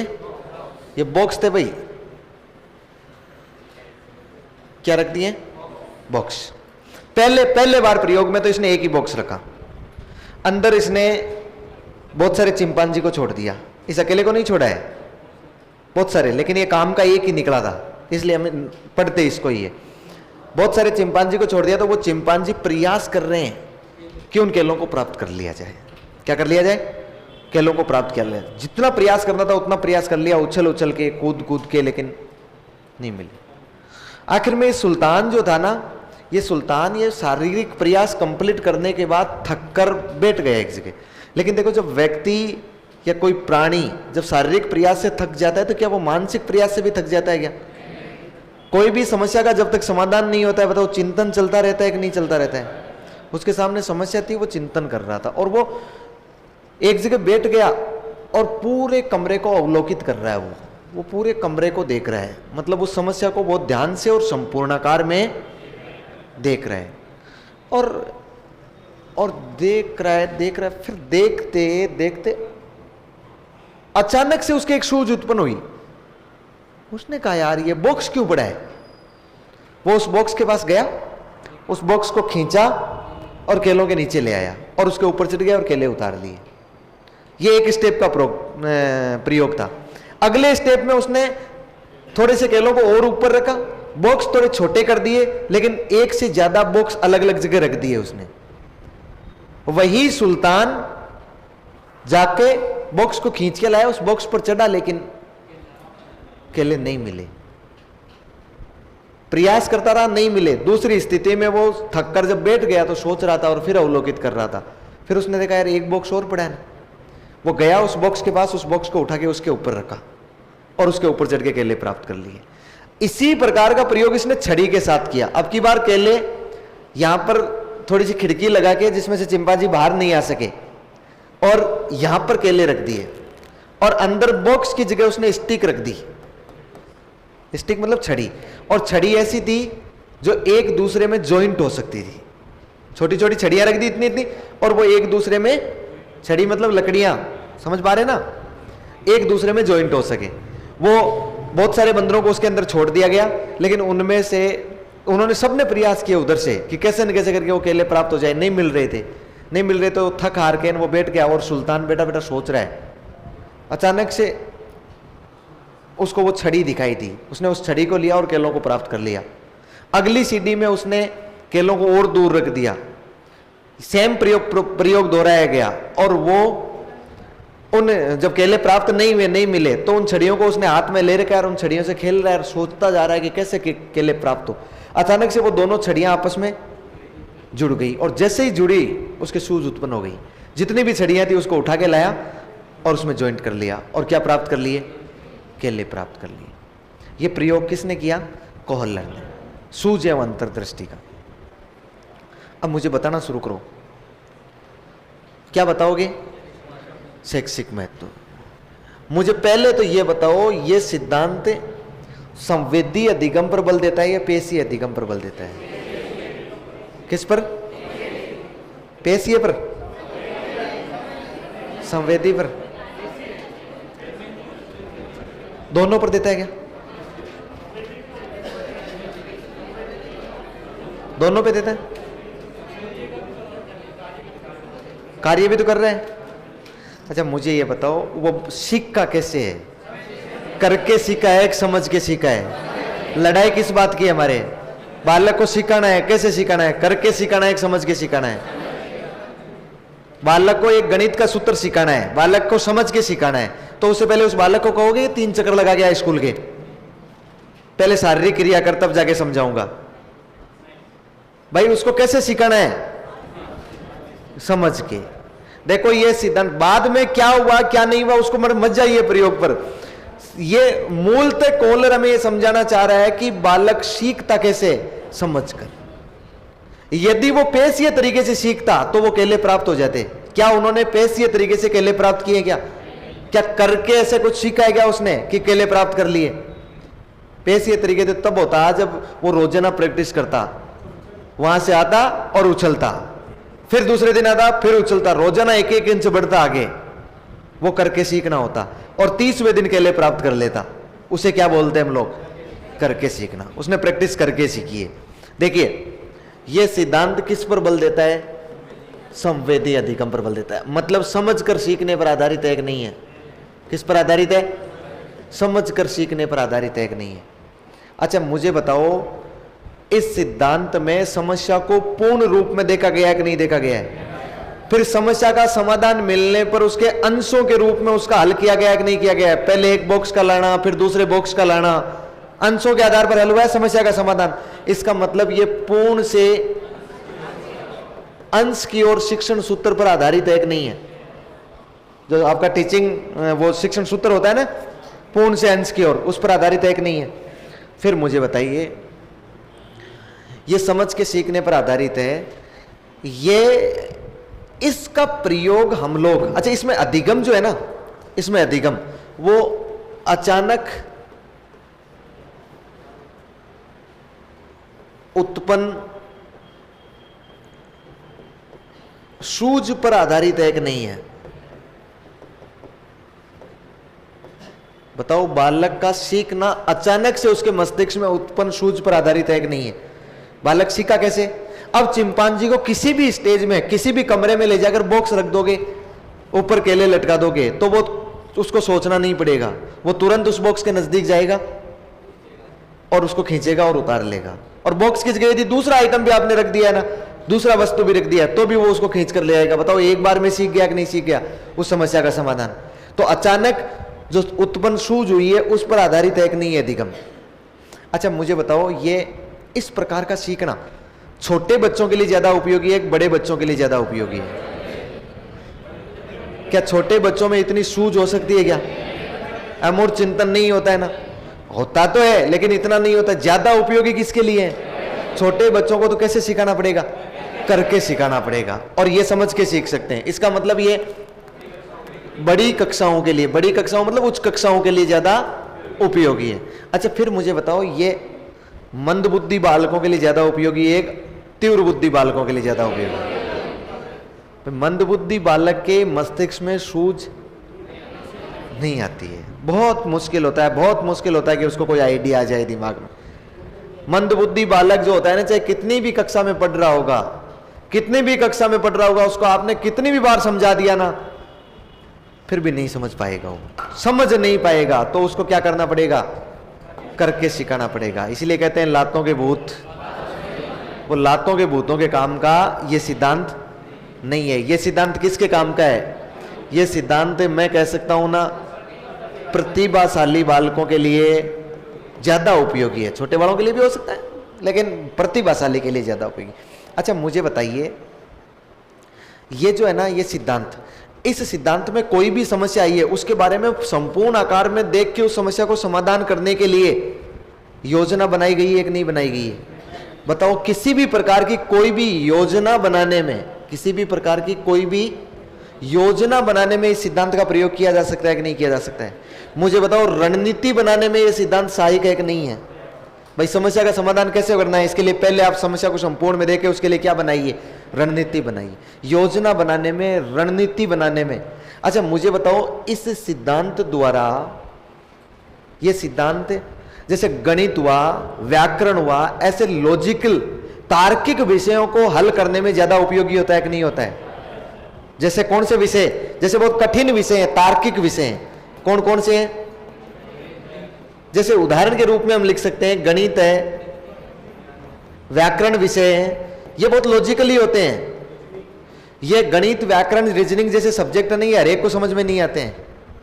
ये किसको समझ में आते हैं? जिसकी सूझ अच्छी होती है, जिसकी सूझ अच्छी होती है। बहुत सारे बालकों से आपने कहते हुए सुना होगा, मुझे गणित नहीं आती है बिल्कुल भी। जीके तो वो रट लेता है क्योंकि करके सीख रहा है, 1 बार 2 बार 5 बार 7 बार रट सकता है। गणित समझ में नहीं आ रही है, मतलब क्लास में नींद आ रही है। हाँ, मतलब क्लास में नींद आ रही है। गणित समझ में नहीं आ रही है, मतलब क्लास में नींद आ रही है। अपने आप को व्यवस्थित करो ताकि नींद नहीं आए। थोड़ी देर इंतजार करो, अभी राणा सांगा आने वाला है, सॉरी राणा सांगा पढ़ाने वाले आने वाला है। तो आज क्या करोगे? लोक देवता, हवेलियां,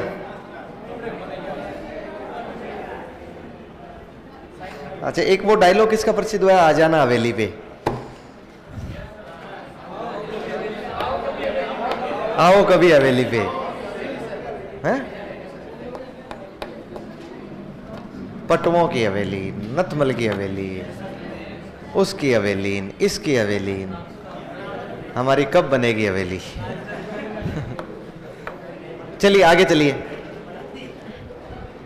तार्किक विषयों को हल करने में सहयोगी एक नहीं है, कठिन विषयों को हल करने में सहयोगी। अच्छा मुझे बताओ, ये ना ये खोज करने में या अनुसंधान करने में सहयोगी एक नहीं है, जो लोग पीएचडी वगैरह करते हैं। अच्छा मुझे बताओ, ये खोज विधि या समस्या समाधान विधि में उपयोगी एक नहीं है? खोज विधि में काम में ले सकते हैं इसको, या समस्या समाधान विधि में काम में ले सकते हैं। अच्छा एक बात बताओ, कभी आपने सुना हो तो पाठ योजना का नाम सुना है क्या? पाठ योजना एक पढ़ाने की योजना ही तो है ना। अच्छा पाठ योजना का संप्रदाय किसने दिया था? अवधारणा किसने दी थी? हर्बर्ट ने तो बना के दे दी थी। पाठ योजना की कल्पना गेस्टाल्टवादियों ने की थी, लिखाया भी होगा आपको। पाठ योजना हर्बर्ट ने तो बना के दे दी, बाद में कागजों में लेकर आया था। पाठ योजना की अमूर्त विचारधारा, मतलब जो मूर्त नहीं है, सामने नहीं लाया, अमूर्त विचारधारा गेस्टाल्टवादियों ने दी थी। उन्होंने कहा था कि पाठ योजना लेसन प्लान बना के पढ़ाना चाहिए, बालक कैसे सीखेंगे, किस विधि से सीखेंगे। बताओ योजना की तो बात कर रहे हैं ना, इसलिए गेस्टाल्टवादी काम आ रहे हैं हमें। फिर और कुछ हो सकता है क्या इसमें? बस इतने से सारा क्लियर हो जाएगा। ये शैक्षिक महत्व है, बालकों को इसके माध्यम से सिखाओगे आप, लेकिन कौन से बालकों को? बड़ी कक्षा के और प्रतिभाशाली बालकों को। हैं? तत्परता जरूरी है? नहीं देखिए, तत्परता तो जरूरी है, लेकिन जरूरी नहीं है सबके दिमाग में सूझ उत्पन्न हो ही। ये थोड़ी सी इसकी कमी भी तो है ना।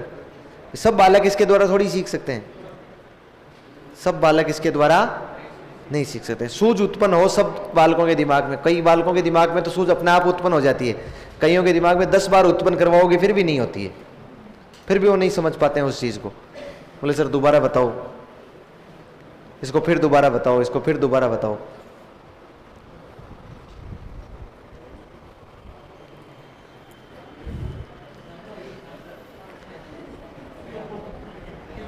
क्या बात है, वहां बैठक में गए थे क्या? इंपॉर्टेंट मीटिंग थी क्या इनकी?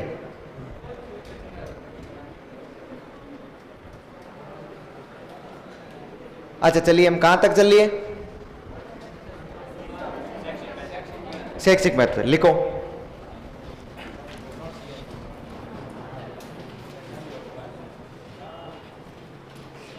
सिद्धांत के क्या है? शैक्षिक महत्व लिखो। हाँ जाओ जाओ, समझते टाइम नहीं जाना चाहिए, लिखते टाइम चले जाना चाहिए। कहीं किसी को बाहर बाहर जाना हो, वैसे जाना भी नहीं चाहिए, लेकिन जाना हो तो समझते टाइम नहीं जाना चाहिए। लिख तो कोई किसी भी नोट से लेगा वापस, दोबारा समझ नहीं पाएगा दोबारा। लिखो।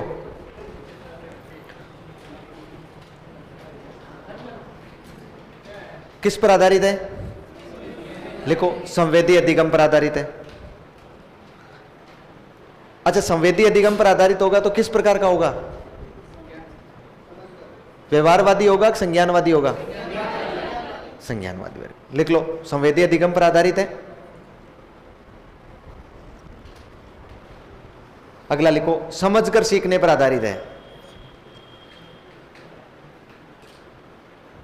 समझकर सीखने पर आधारित है।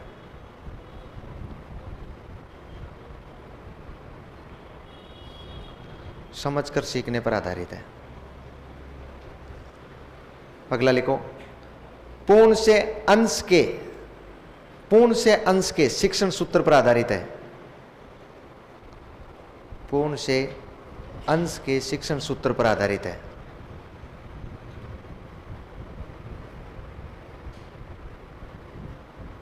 अंश के शिक्षण सूत्र पर आधारित है।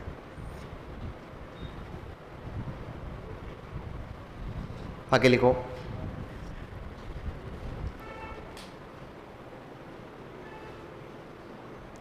इसमें अधिगम,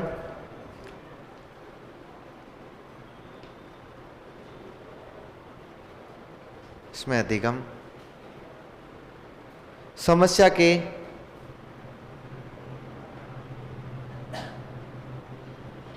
अचानक उत्पन्न,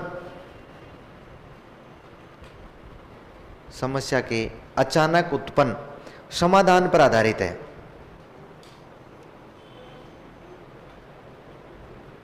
इसमें अधिगम समस्या के अचानक उत्पन्न समाधान पर आधारित है। मतलब बालक कैसे सीखेगा? समस्या का अचानक उसे समाधान मिलेगा।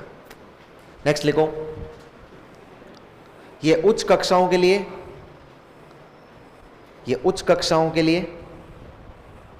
एवं प्रतिभाशाली बालकों के लिए अधिक उपयोगी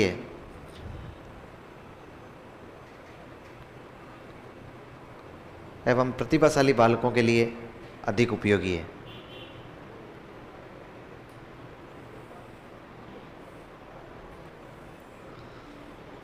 नेक्स्ट लिखो।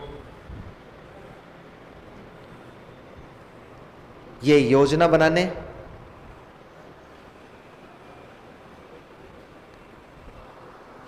बनाने एवं रणनीति बनाने में सहायक है।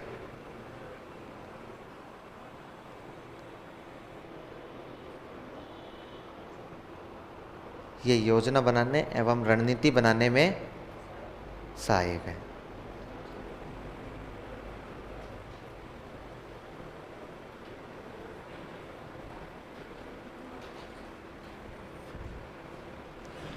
नेक्स्ट लिखो। ये खोज, अनुसंधान,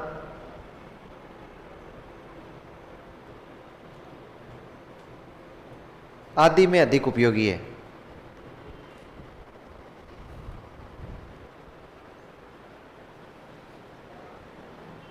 खोज एवं अनुसंधान आदि में अधिक उपयोगी है।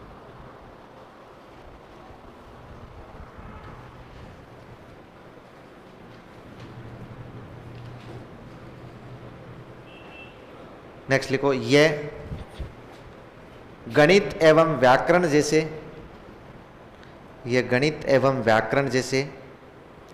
तार्किक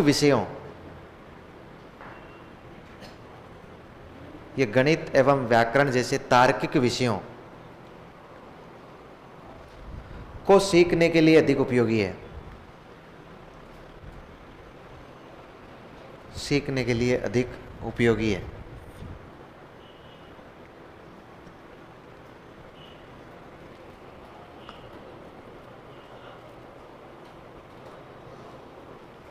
सीखने के लिए अधिक उपयोगी है। फिर लिखो।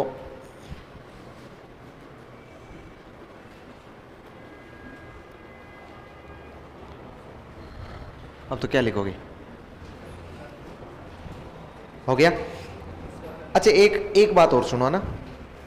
2-3 बातें और इंपॉर्टेंट है इसकी, और आपको तो बताऊंगा तो आपको महसूस होगा कि यार ऐसा भी हो सकता है क्या। वास्तव में एक सवाल पूछा गया इसका, और मैं देखकर दंग रह गया उस सवाल को। यार बच्चा कैसे पहुंच पाएगा उस सवाल तक। लेकिन फिर मुझे लगा कि यार पहुंचना चाहिए बच्चे को वहां तक, नहीं तो फिर पढ़ने का कोई मतलब ही नहीं है। बच्चे को वहां तक पहुंचना चाहिए। सवाल बताऊं क्या था? क्या पैनल पर लाऊं? नहीं, मैं बोल के ही बता दूं, सीधा सीधा है। अब तो आपने पढ़ लिया तो आपको कुछ चीजें समझ में आ जाएगी। सवाल पूछा, प्यास से कोए की कहानी अधिगम के किस सिद्धांत पर आधारित है? प्यास से कोए की कहानी। देखो, उसने कौवे ने कितना प्रयास किया होगा पहले पानी पीने का, नहीं पी पाया ना। फिर आराम से बैठ के मानसिक रूप से चिंतन करता है कि यार समस्या का कैसे समाधान हो सकता है। चारों ओर देखता है, फिर उसको समझ में आता है अरे यार ये पत्थर क्यों रखे हुए हैं। फिर वो एक एक पत्थर को उठाता है, देखो पूर्ण से किसकी ओर चलता है, अंश की ओर चलता है। अच्छा, और हद कर दी कि न्यूटन का गुरुत्वाकर्षण बल का नियम या सिद्धांत किस सिद्धांत पर आधारित है? न्यूटन सो रहा था, सेव रोजाना गिर रहे थे, आज ही सेव गिरा तो उसके समझ में कैसे आई? क्योंकि उसको अधिगम अचानक सूझ उत्पन्न हुई है, और उसके बाद उसने क्या दे दिया? पूरे गुरुत्वाकर्षण के नियम सामने रख दिया आपके। आज समझ पा रहे हैं? एक चीज और पूछी गई कि निम्न में से आहा अनुभव रिलैक्स फील,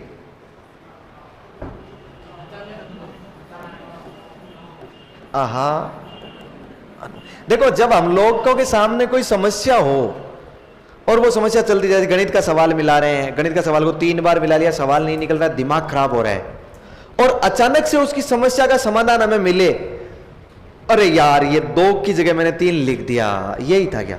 बताओ रिलैक्स फील होगा कि नहीं होगा? मानसिक रूप से अचानक से रिलैक्स मिलेगा कि नहीं मिलेगा? इस रिलैक्स फील को हिंदी में गेस्टाल्टवादियों ने क्या कहा? आहा अनुभव। और ये पूछा गया कि आहा अनुभव का संबंध किस सिद्धांत से है? किससे? सूच के सिद्धांत से। और इसको इंग्लिश में देखा तो लिखा हुआ था रिलैक्स फील, तो आराम से समझ में आ गया कि रिलैक्स फील किससे होता है? जब समस्या का क्या मिलता हो? अचानक से। बाकी जगह तो अचानक से समाधान मिल ही नहीं रहा है। लिख लो 2-3 बातें, अगली लाइन में लिखो। किसी समस्या का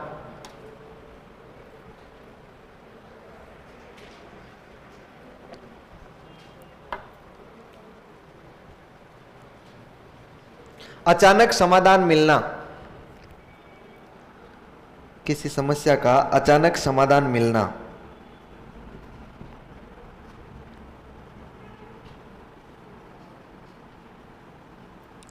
गेस्टाल्टवादियों द्वारा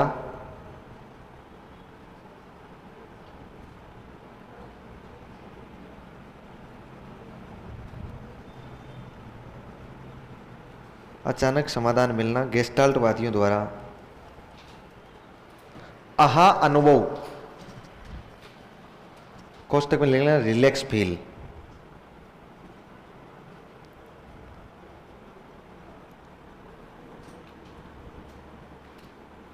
के नाम से जाना जाता है।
अरे नहीं हो रहा है, आपको रिलैक्स फील हुआ है क्या? है बेटा, तभी सिलेक्शन नहीं होते हैं। जिस टाइम रिलैक्स फील होना होता है उस टाइम तो होता नहीं है।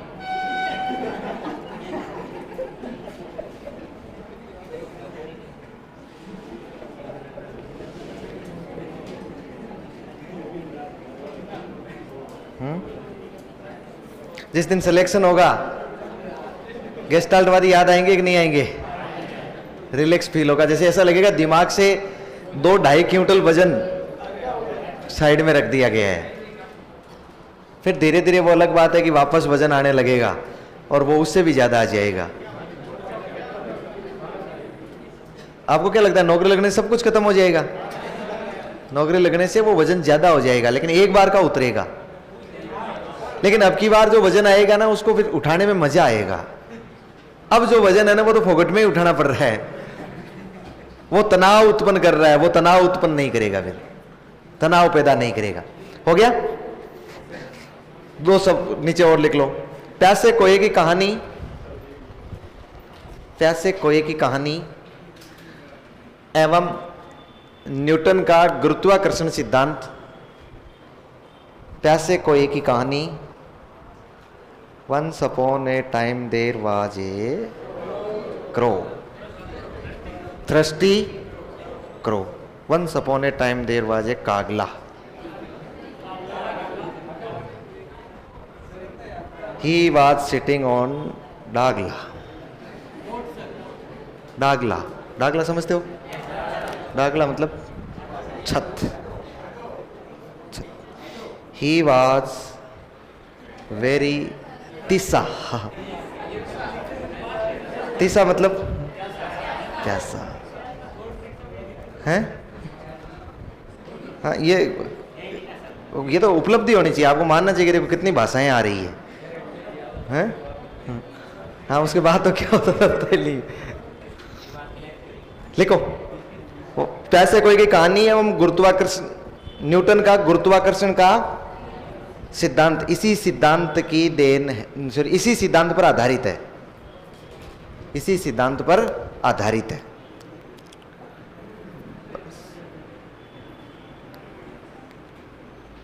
न्यूटन का गुरुत्वाकर्षण का सिद्धांत इसी पर आधारित है।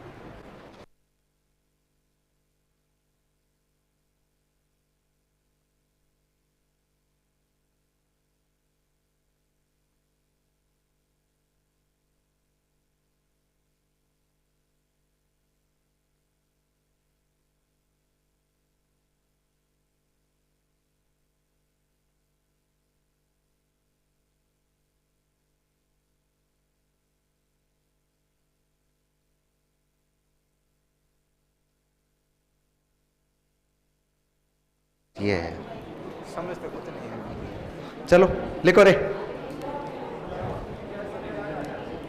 क्या लिखा है? हो गया सिद्धांत पूरा। अगला लिखो, कितने हो गए? 4 हुए। 5वां लिखो, किसका है 5वां? हल का। सिद्धांत का नाम बताओ, लिख लो। पुनर्बलन का सिद्धांत किसने दिया? सीएल हल ने।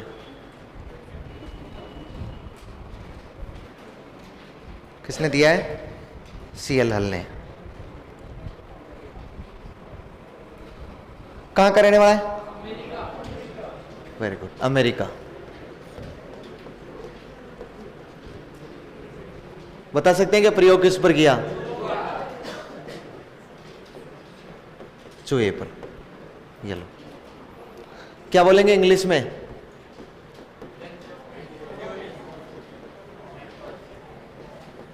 Reinforcement theory. वैसे तो पूरा नाम रेनफोर्समेंट लर्निंग थ्योरी होता है, पुनर्बलन के अधिगम का सिद्धांत। रेनफोर्समेंट थ्योरी लिख लो आप तो। किताब लिखी है क्या इसने कोई? जब इतना काम करेगा तो किताब तो लिखेगा ही।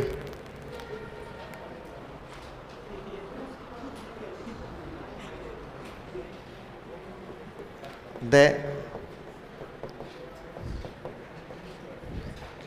Principal of behaviour. एक से काम नहीं चला है, एक और लिखी।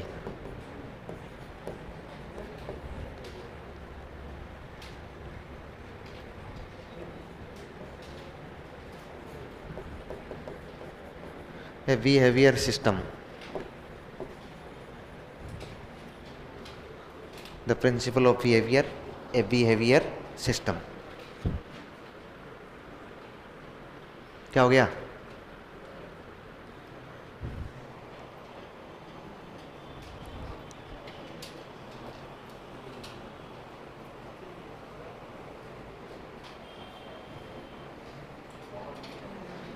कंप्लीट।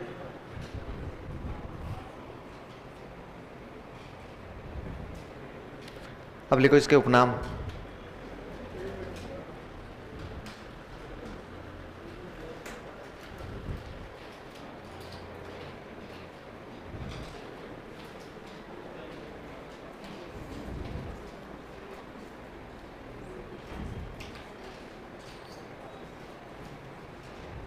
हो गया?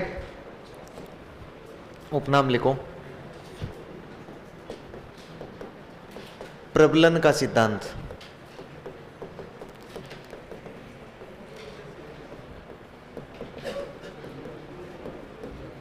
सबलीकरण का सिद्धांत,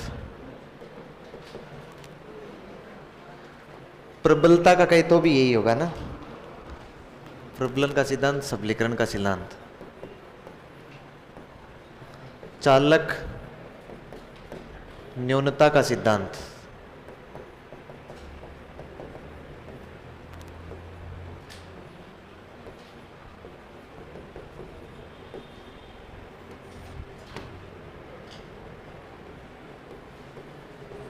आवश्यकता पूर्ति का सिद्धांत,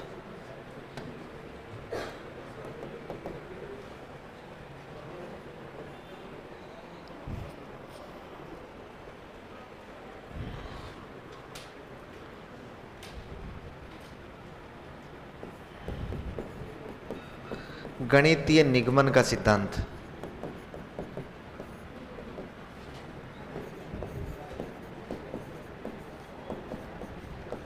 परिकल्पित निगमन का सिद्धांत,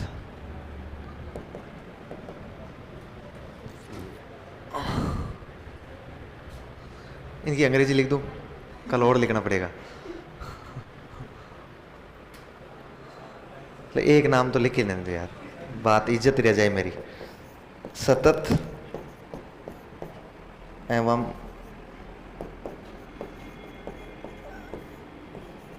क्रमबद्ध अधिगम का सिद्धांत। चलो कल इनकी अंग्रेजी लिख के लाना आप। अब आपके लिए कोई सूचना है ना?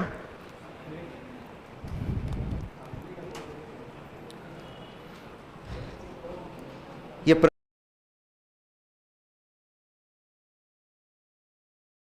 चालक न्यूनता को बोलते हैं ड्राइव रिड्यूक्शन थ्योरी, आवश्यकता पूर्ति को बोलते हैं नीड रिड्यूक्शन थ्योरी, और गणितीय निगमन को बोलते हैं मैथमेटिकल डिडक्शन थ्योरी।